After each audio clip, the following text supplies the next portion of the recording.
एक समय की बात है जब महाभारत का युद्ध समाप्त हुआ तो दानवीर कर्ण युद्ध भूमि में वीरगति को प्राप्त हुए। कर्ण की आत्मा स्वर्ग लोक में पहुंची जहां उसे सोने चांदी के महल आभूषण रत्न और वैभव तो मिला, लेकिन भोजन का एक अंश भी नहीं मिला।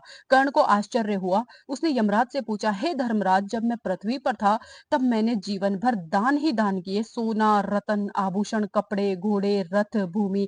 ऐसा कौन सा दान है जो मैंने नहीं दिया? फिर भी स्वर्ग में मुझे भोजन क्यों नहीं मिल रहा है?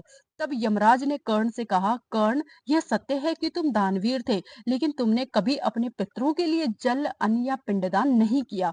जब तुमने अपने पूर्वजों को कभी भोजन नहीं अर्पित किया तो उनकी आत्मा तृप्त कैसे होती? जब पितृ ही तृप्त नहीं है तो तुम्हें भोजन कैसे मिलेगा? यह सुनकर कर्ण बहुत दुखी हो गए। उन्होंने हाथ जोड़कर प्रार्थना की, हे धर्मराज, यदि मुझसे भूल हो गई है तो कृपया मुझे एक अवसर दीजिए।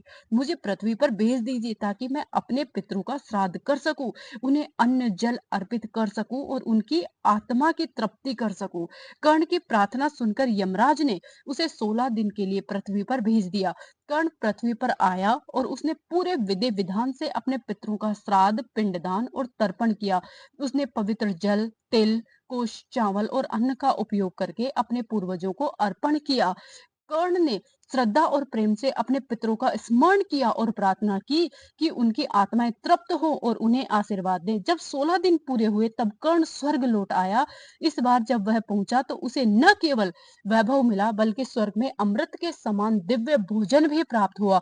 तब यमराज ने कहा, कर्ण, यह वही पुण्य है जो तुमने अपने पितरों को याद करके अर्जित किया है। जो लोग पृथ्वी पर अपने पितरों का तर्पण और श्राद्ध करते हैं, उनके पितृ प्रसन्न होकर उन्हें आशीर्वाद देते हैं। उनके घरों में सुख शांति और समृद्धि बनी रहती है। तब से ही हर वर्ष पितृपक्ष की परंपरा शुरू हुई। ऐसा माना जाता है कि इस विशेष समय में हमारे पितरों की आत्माएं धरती पर अपने वंशजों के घर आती हैं और अपने बच्चों द्वारा किए गए अर्पण की प्रतीक्षा करती हैं। जब हम श्रद्धा और भक्ति से जल तिल चावल और अन्न अर्पित करते हैं तो उनकी आत्माएं तृप्त होती हैं और वे हमें अपने आशीर्वाद से जीवन में सुख समृद्धि प्रदान करते हैं। लेकिन यदि इस समय पितरों का श्राद्ध नहीं किया जाता है तो पितृ असंतुष्ट हो जाते हैं और परिवार में पितृ दोष जैसी बाधाएं उत्पन्न हो जाती है।